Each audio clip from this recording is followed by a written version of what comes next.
Hi ma'am, ma'am ngasi anauba blog ama puraga lae ma'am yamhamda kasar kapalna ado ngasi gi blog ste bako call prank tauge taubane bane dada baby blog kit ana laibani my channel lo sia tholamge ma'am ado my channel lo yamna nungai bani hojik ti akhoi dagi mana yam chatkare viral loidana dada gi blog mukbang taubani yam nungai bani ma'am ju sangaga subscribe taudo mi oraga di tausan biramu yam ji yengbiu ma'am no support taubiu yam nungai bani do mana ne video viral chatkibadu ko akhoi gi nipaduna suras elangbam na ngangai na mana saubudo do aina mangda prank tausan ge tawbane bako aise suras elangbam gi macheni nanga yei naw ni pa social media da joli no kholi no ina man tawge magi reaction do mayam jengmina rasi tamina rasi do di ai call tawrage ma kai tawrake do jengsi mayama sarok tabra do jengsi call sange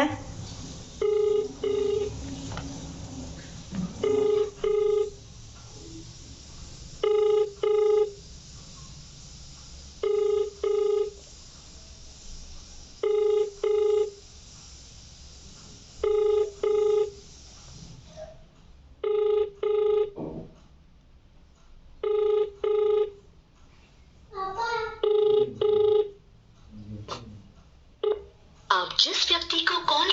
थांगा लगते ma'am तक तौजेंगे ma'am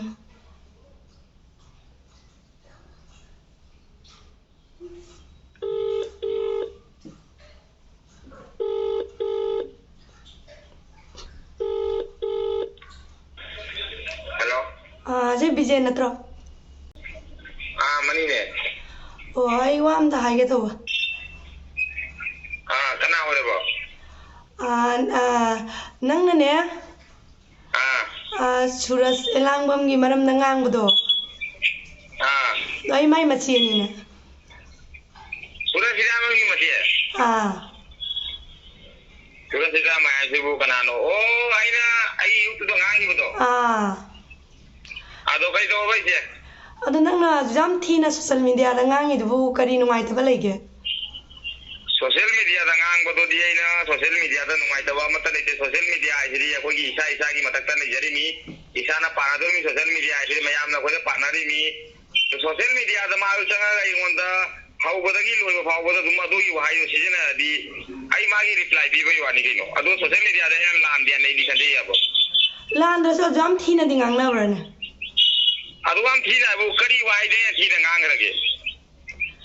नोगी views पंगना बई आइगी उपानी पाबो दु जाम लाई खाताना इकाई राय मिनंगबो माबो आई YouTube ता view फंगबगी पैसा फंगबगी अदुंबगी त मोन ngang मते माना हाइरेबो वाहादुगी पाखुम मेने पिजाय बयोआने अदो जो खरे हेनमंद्रो उपाना तविदो हेमंद्र बु करीनो हेलिदोगी मरम दो ताइरो ना कदा दे हेलि गायना आइना पीबो वाहंदुगी पाखुम दो फजबरो फजद्रो दो मयाम ना पारा दुम खंगबिरी मयाम दु खंगबिरी ओइदबो से मयाम थारै अवोइबो से मयाम थारै अदो सोम से दुम जेंबिरो ना इजे ने आरबन होय इजे नुम कबजरागे दो इजे ना दुम जेंबिरो ना आइना हाइबो वाहि मयाम दो करिय सोबो जाव रे दोइदुगो याम थीना ngang थीना ngange ngangboi wadi अखोई di nangna takta sathina sauningni jatpani अखोई ना मुनंग याम थीना ngang बाय बुन हाइरेबो वाहि दुगी पाखुम बिबिरी मिने कोइदी हाइरेबो वादो ने क्याम ना फजबो वाहि नोने लवाई मचा आइजिबो क्याम याम काइगेने लवाई मचा आइजो क्याम का लवाई मचा आइजो हाइरेबो मिदु आइ दुने हंगी से इसेगी मनाव नुपाने हाइरे केनो दो सुरसिदा मम दो इसे दो न हंगजरागे लवाई मचा आइजे करिनो माजा सोइगिबो ओइरंगनी दना माना सोइगिबो ओइरंगनी दोनि आइजो सोइना आइजो हाइजन दिमिया बदो नइया वडियाबो माना नंगोंदा कमेंट थारे नंगना कतत को दना पामद्रगदि पामद्रगनि नोइ जेंगनु पामद्रगनि नोइ करि कमेंट बिरि बेंगोंदो नोइगी दम कइ यूट्यूब हांगियो सेजे अदो नंगना दुजाम थीना ngangbagi right ti leitra in khalli akhoi mai gai de करी राले दबा आइना पाइबा चैनल से आई सा मकिनि से मयाम गिदम का पाइबा नते इसाना पाइजर ने सोशल मीडिया तोसा बनी आइगी लाइव प्रूफ ने हुसुनु आइना आइना हेंग सीग्रसु हिंग्रसु जहाम तवरसु आइगी इतु इचारा आइगी family मियाम ओनु बियाना कोइजु फजबा Y season रगा कोइजु इसागी life history मा पुथोना वीडियो सेमजा बनी अदुवे दुवन नोइना ꯀꯔꯤꯗ ꯁꯣꯏꯗꯅ ꯃꯨꯅꯣꯏꯅ ꯃꯇꯝ ꯆꯨꯞꯄꯗ ꯂꯋꯥꯏ ꯃꯆꯥꯒꯤ ꯂꯋꯥꯏ ꯃꯆꯥ ꯍꯥꯏꯗꯨꯗꯤ ꯋꯥꯠ ꯏꯁ ꯂꯋꯥꯏ ꯃꯆꯥ ꯍꯥꯏꯗꯨꯗꯤ ꯀꯔꯤ ꯍꯥꯏꯗꯣꯔꯤꯒꯦ ꯂꯋꯥꯏ ꯃꯆꯥꯗꯨꯒꯤ ꯄꯥꯎꯈꯨꯝꯗꯨ ꯄꯤꯔꯣꯅ ꯅꯣꯏꯅ ꯑꯃꯨꯛꯇꯪ ꯂꯋꯥꯏ ꯃꯆꯥꯗꯨ ꯀꯔꯤꯅꯣ ꯑꯝꯇ ꯍꯥꯏꯔꯛꯑꯣ ꯑꯩꯉꯣꯟꯗ ꯃꯥꯅ ꯄꯥꯝꯗꯕ ꯇꯧꯔꯝꯒꯅꯤ ꯑꯗꯨꯅꯕꯨ ꯍꯥꯏꯔꯛꯄ ꯑꯣꯏꯔꯝꯒꯅꯤ ꯀꯔꯤꯒꯤ ꯄꯥꯝꯗꯕ ꯑꯩ ꯅꯣꯏ ꯃꯃꯤꯡ ꯄꯟꯈꯤꯕ꯭ꯔꯣ ꯅꯣꯏ ꯀꯅꯥꯅꯣ ꯑꯩ ꯈꯪꯕ꯭ꯔꯣ ꯅꯪ ꯀꯅꯥꯅꯣ ꯍꯧꯖꯤꯛꯐꯥꯎ ꯈꯪꯗꯦ ꯋꯥꯔꯤꯕꯨ ꯁꯤꯅꯤ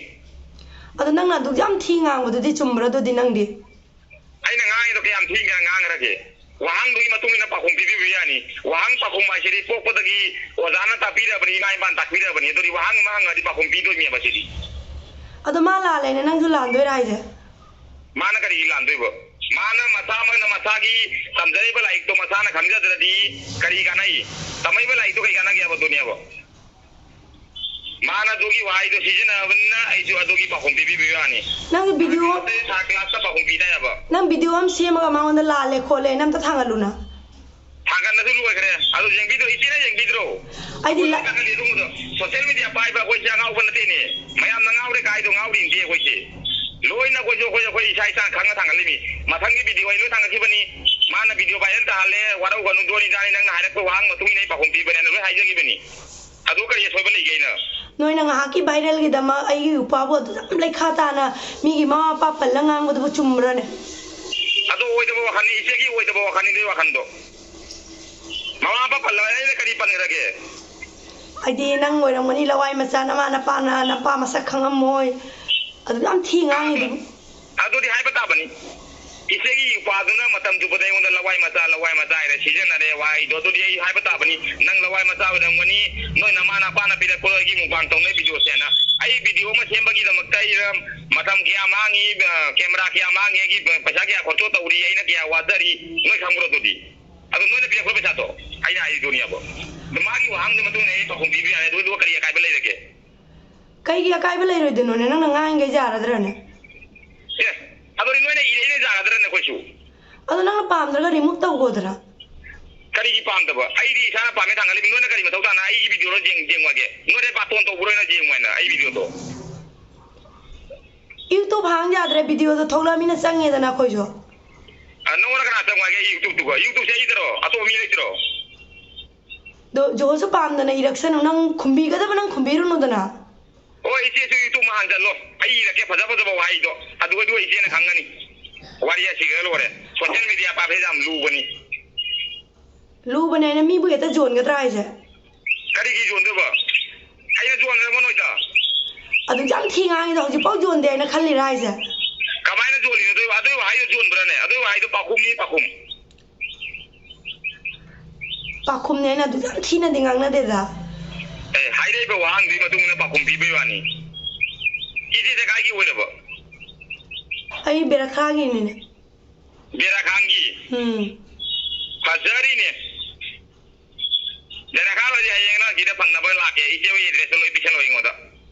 ꯑꯗꯨꯒ ꯋꯥꯔꯤ ꯋꯥꯇꯥꯏ ꯂꯣꯏ ꯆꯨꯝꯗꯣꯡꯅꯔꯁꯤ ꯎꯁꯤꯜꯂꯛꯇꯕꯒꯗꯤ ꯇꯧꯔꯛꯀꯅꯨꯗꯦ ꯐꯪꯅꯕ ꯂꯥꯛꯀꯦ ꯀꯥꯏꯅ ꯅꯪ ꯀꯌꯥꯃꯨꯛ ꯌꯥꯝ ꯐꯥꯎꯒꯦꯅꯦ ꯑꯩꯈꯣꯏꯗꯤ ꯐꯥꯎꯔꯤꯕꯤ ꯀꯩꯅꯣ ꯌꯨꯇꯨꯕꯇ ꯀꯤꯆꯤꯗꯤ ꯍꯋꯥꯏ ꯂꯩꯗꯣ ꯅꯪ ꯎꯗ꯭ꯔꯣ ꯑꯩꯈꯣꯏꯗꯤ ꯃꯤꯠ ꯁꯥꯊꯤ ꯅꯥꯈ꯭ꯔ ꯖꯥꯠꯇꯨꯅꯤ ꯌꯦꯡꯅꯤꯡꯗꯦ ꯌꯦꯡꯅꯤꯡꯗ꯭ꯔ ꯌꯦꯡꯉꯨꯅꯨ ꯀꯩꯅꯣ ꯃꯣꯕꯥꯏꯜꯗꯣ ꯑꯣꯟ ꯇꯧꯔ ꯑꯇꯣꯞꯄ ꯌꯦꯡꯉꯨ ꯀꯩꯅꯣ ꯑꯩꯅ ꯕꯥꯇꯣꯟ ꯊꯥꯕ꯭ꯔꯣ ꯑꯩ ꯚꯤꯗꯤꯑꯣꯗ ꯕꯥꯇꯣꯟ ꯊꯥꯈꯤꯕ꯭ꯔꯣ ꯃꯌꯥꯝꯅ ꯌꯦꯡꯕꯤꯌꯨ ꯅꯣꯏꯒꯤ ꯇꯧꯕꯤꯌꯨ ꯁꯤ ꯇꯧꯕꯤꯌꯨ ꯍꯥꯏꯅ ꯑꯍꯥꯟꯕꯅꯤꯗ ꯃꯁꯣꯏ ꯃꯃꯤꯡꯗꯣ ꯁꯨꯃꯥꯏꯅ ꯁꯥꯔꯆ ꯇꯧ ꯌꯦꯡꯕꯤꯌꯨ ꯍꯥꯏꯅ ꯍꯥꯏꯈꯤꯕ꯭ꯔꯣ ꯅꯣꯏꯗ ꯕꯥꯇꯣꯟ ꯊꯥꯕ꯭ꯔꯣ ꯑꯩꯅ ꯊꯣꯛꯂꯛꯑꯃꯤꯅ ꯆꯪꯉꯨꯔꯦ ꯍꯧꯖꯤꯛꯇꯤ ꯌꯦꯡꯗ꯭ꯔꯦ ꯅꯪꯒꯤ ꯑꯗꯨꯒ ꯉꯥꯡꯉꯨꯕꯗꯨꯒ ꯑꯩꯈꯣꯏ ꯌꯥꯝ ꯅꯨꯡꯉꯥꯏꯇꯦ ꯅꯪ ꯅꯊꯛꯇ ꯀꯩꯁꯨ ꯑꯀꯥꯏꯕ ꯂꯩꯇꯦ ꯅꯣꯏ ꯑꯃ ꯌꯦꯡꯕꯤꯗꯕꯗꯣ ꯀꯩꯁꯨ ꯑꯀꯥꯏꯕ ꯂꯩꯇꯦ ꯍꯪꯒꯠ ꯑꯩ ꯁꯥꯎꯅꯤꯡꯕ ꯈꯔꯗꯣ ꯂꯣꯏ ꯃꯥꯡꯈꯔꯦ ꯅꯣꯏ ꯌꯥꯎꯔꯛꯇꯕꯗ ꯌꯥꯝ ꯅꯨꯡꯉꯥꯏꯔꯦ ꯍꯟꯗꯛ ꯃꯔꯛ ꯕꯦꯠ ꯀꯃꯦꯟ ꯂꯥꯛꯇꯕꯗ ꯌꯥꯝ ꯅꯨꯡꯉꯥꯏꯖꯔꯦ ꯑꯩ ꯌꯥꯝ ꯅꯨꯡꯉꯥꯏꯅ ꯍꯤꯡꯅ ꯄꯥꯟꯖꯔꯤ ꯍꯥꯏꯇꯥꯔꯦ ꯅꯨꯡꯉꯥꯏꯅ ꯃꯁꯥꯒ ꯄꯥꯜꯂꯒ ꯑꯦꯂꯣꯄ꯭ꯂꯦꯟꯗꯣ ꯃꯊꯛꯇ ꯄꯥꯏꯔꯤ ꯍꯧꯖꯤꯛ ꯑꯩ ꯎꯄꯥ ꯌꯥꯝꯅ ꯃꯑꯣꯡ ꯆꯥꯗ ꯖꯥꯠꯇꯨꯅꯤꯕꯣ ꯇꯧ ꯂꯥꯛꯀꯅꯨ ꯑꯗꯨꯃꯥꯏꯅꯒ ꯃꯥꯁꯦ ꯀꯃꯥꯏ ꯀꯔꯝꯕ ꯃꯑꯣꯡꯗ ꯃꯑꯣꯡ ꯆꯥꯗꯣꯏꯅꯣ ꯅꯣꯏꯒꯨꯝꯕꯁꯤꯗꯤ ꯏꯂꯥꯏ ꯂꯥꯏ ꯖꯥꯠꯇꯨꯅꯤꯕꯣ ꯃꯥꯏ ꯃꯈꯨꯠꯇ ꯏꯂꯥꯏ ꯂꯥꯏꯕꯁꯤꯕꯨ ꯀꯔꯝꯕ ꯃꯑꯣꯡꯗꯅꯣꯅꯦ ꯃꯤꯒꯁꯦ ꯑꯃꯨꯛꯇ ꯃꯤꯅꯤ ꯑꯃꯗ ꯈꯩꯅꯤ ꯃꯕꯥꯟ ꯑꯣꯏꯔꯤꯔꯣ ꯃꯥꯁꯨ ꯉꯝꯃꯦ ꯅꯣꯏ ꯃꯊꯛꯇ ꯃꯌꯥꯝ ꯑꯃ ꯉꯥꯡꯕ ꯃꯥ ꯍꯧꯖꯤꯛ ꯐꯥꯗꯔ ꯂꯩꯌꯦꯅꯤ 이마 이마 다들어 하는 거리 엄게 소셜 미디어다 훈화라기네 뭉땅 쟁나라기네 마나 ngam브라 네 ngam브라 가이도 ꯑꯃꯨꯛ ꯁꯤꯅ ꯇꯣꯛꯀꯅꯤ ꯅꯪ ꯌꯨꯇꯨꯕ ꯍꯥꯡꯉꯤꯀꯗꯣ 아이고 하게도 미 아직고 꼭들이네 ꯌꯥꯝ ꯐꯥꯎꯅꯨꯗ ꯌꯦꯡꯉꯨ ꯅꯪ 소셜 미디어네 거 지부 아이고 그만 핫들이기네 소셜 미디어나 하도 제기 되네니 하도 제이 하도 있네 소만 강에 누구 그리 왕왕 놈에 ꯅꯪꯅ ꯎꯅꯁꯤꯒ ꯍꯥꯏꯗꯣ ꯅꯪ ꯉꯝꯗꯣꯔꯤꯕꯅꯦ ꯑꯩ ꯏꯄꯥ ꯅꯤꯄꯥꯗꯨꯒ ꯇꯧꯃꯤꯟꯅꯕ ꯅꯪꯒꯤ ꯄꯥꯎ ꯅꯨꯄꯥꯗꯨꯕꯨ ꯀꯔꯤ ꯀꯔꯝꯕꯗ ꯀꯔꯤꯗꯒ ꯂꯦꯚꯦꯜ ꯑꯩꯉꯣꯟꯗ ꯋꯥꯡꯈ꯭ꯔꯒꯦꯅꯦ ꯑꯗꯨꯅꯦ ꯍꯪꯅꯤꯡꯉꯤꯁꯦ ꯃꯁꯥꯃꯛꯅ ꯑꯍꯥꯟꯕꯗ ꯑꯩꯉꯣꯟꯗ ꯊꯥꯔ ꯀ꯭ꯂꯥꯁ ꯊꯥꯗꯅ ꯋꯥ ꯉꯥꯡꯉꯛꯑꯦ ꯁꯦꯀꯦꯟꯗꯁꯨ ꯃꯥꯅ ꯃꯁꯥꯅ ꯊꯥꯗꯔꯛꯑꯦ ꯑꯗꯨ ꯑꯩꯅ ꯑꯃꯨꯛ ꯀꯩ ꯍꯥꯏꯗꯣ ꯃꯉꯣꯟꯗ ꯑꯩ ꯄꯤꯕꯤꯔꯦ ꯄꯥꯎꯈꯨꯝꯗꯣ ꯃꯉꯣꯟꯗ ꯅꯪꯅ ꯄꯤꯔꯤꯗꯨꯗꯤ ꯆꯨꯝꯕ꯭ꯔꯕ ꯃꯥ ꯁꯣꯏꯔꯦ ꯅꯪꯗꯤ ꯀꯌꯥꯝ ꯅꯪꯗꯤ ꯃꯉꯣꯟꯗꯩ ꯗꯤꯒꯨꯟꯅꯤ ꯁꯣꯏꯔꯤꯁꯦ ꯅꯪ ꯅꯧꯄꯥꯗꯣ ꯁꯣꯏꯔ ꯅꯪꯒꯤ ꯅꯧꯄꯥꯗꯣ ꯁꯣꯏꯔꯒ ꯃꯤ ꯑꯇꯣꯞꯄꯗ ꯉꯥꯡꯉꯛꯏꯕ ꯅꯪ ꯏꯀꯥꯏꯗ꯭ꯔꯣ 이까이데 거이디 낭디 소셜 미디어로 당할리 낭디 소셜 미디어로 당할리도 이까이드라 낭디 그리 이까이 소셜 미디어도 뭐 이까이브라네 그리 이까이도 뭐 이사이사기 tumtum을 하이저버 양 소셜 미디어에 이사이사기 tumtum도 하이저버도 막다 소셜 미디어에 탐이미 아도 좀 너무 남아이도 하고니 마이 빠네 왕앙생 안 왕아이도 그리기요 니오나 이치네나 낭 베발라이나 낭악프라나 낭이들이 좀브라 가만히 이치네 베발나이도 바 이치네디 사포토 이들이 우파로 사포토 그래 아이고는 사포토 낭악프로 너원나 가이 낭도리게네 낭나 이 우파도 낭아 거기 그만 하라우도이노네 ꯑꯗꯨ ꯅꯪꯅ ꯄꯥꯗꯨꯅ ꯏꯔꯛꯄ ꯃꯇꯝꯗꯗꯤ ꯃꯤꯒꯤ ꯃꯆꯥ ꯑꯃꯅ ꯏꯕ ꯃꯇꯝꯗꯗꯤ ꯑꯗꯨꯗꯤ ꯈꯪꯕ꯭ꯔꯥ ꯑꯗꯨꯗꯤ ꯎꯗꯦ ꯃꯃꯤ ꯇꯥꯡꯉꯦ ꯅꯣꯏ ꯑꯗꯨꯗꯤ ꯃꯃꯤ ꯇꯥꯡꯉꯦ ꯅꯣꯏ ꯅꯪꯅ ꯇꯧꯏꯗꯨꯅ ꯁꯣꯏ ꯑꯩꯈꯣꯏꯒꯤ ꯋꯥꯈꯜꯗꯗꯤ ꯅꯪ ꯁꯥꯊꯤꯅ ꯁꯣꯏ ꯑꯩꯈꯣꯏ ꯃꯊꯛꯇ ꯑꯣ ꯑꯁꯣꯏꯕ ꯑꯩ ꯑꯗꯨꯝ ꯁꯣꯏꯅ ꯆꯠꯆꯒꯦ ꯑꯆꯨꯝꯕ ꯅꯣꯏ ꯑꯗꯨꯝ ꯆꯨꯝꯕ ꯆꯠꯄꯤꯔꯣ ꯁꯣꯁꯤꯌꯦꯜ ꯃꯤꯗꯤꯌꯥ ꯆꯪꯉꯛꯀꯅꯨ ꯅꯣꯏ ꯁꯣꯁꯤꯌꯦꯜ ꯃꯤꯗꯤꯌꯥꯒꯤ ꯚꯤꯗꯤꯑꯣ ꯌꯦꯡꯒꯅꯨ ꯅꯣꯏ ꯂꯥꯏꯔꯤꯛ ꯇꯝꯃꯒ ꯂꯥꯏꯁꯨ ꯈꯪꯗꯕ ꯅꯣꯏꯅꯦ ꯑꯔꯦꯝꯕꯗ ꯁꯣꯁꯤꯌꯦꯜ ꯃꯤꯗꯤꯌꯥꯗ ꯆꯪꯅ ꯃꯤꯒꯤ ꯀꯃꯦꯟ ꯊꯥꯔꯨꯅꯨ ꯈꯪꯕ꯭ꯔꯣ ꯍꯧꯖꯤꯛ ꯑꯩ ꯂꯩꯁꯦ ꯂꯝꯕꯦꯟꯗꯅꯤ ꯍꯧꯖꯤꯛ ꯑꯩ ꯂꯩꯁꯦ ꯂꯝꯕꯦꯟꯗꯅꯤ ꯋꯥ ꯆꯣꯈꯗꯣ ꯉꯥꯡ ꯀꯥꯟꯅꯗꯦ ꯐꯣꯟ ꯊꯝꯃꯨ ꯃꯇꯨꯡ ꯃꯅꯥ ꯐꯣꯟ ꯇꯧꯔꯛꯀꯅꯨ ꯑꯩꯉꯣꯟꯗ ꯍꯦꯜꯂꯣ ꯗꯗꯥ ꯍꯦꯜꯂꯣ फोन कतत करे मैं अम्मा साउदना फोन कतत करे आई प्रेंग ने आइना हाइदो करगे मा याम साउरे आइगोंदा याम करी करी हौबो ममाई कई कई याम नंगांगे अदो मांगो नमता प्रेंग तौरी मैं नमता हाइगी गे मैम नमता तौरगा हाइगे मा करी माई रिएक्शन दो जेमिनसी मैम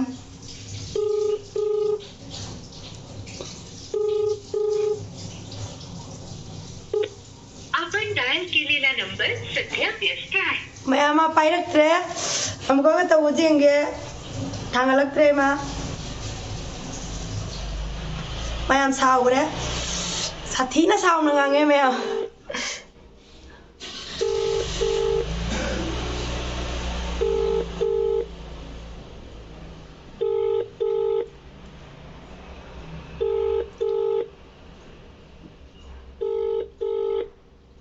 थांगलक्ट्रे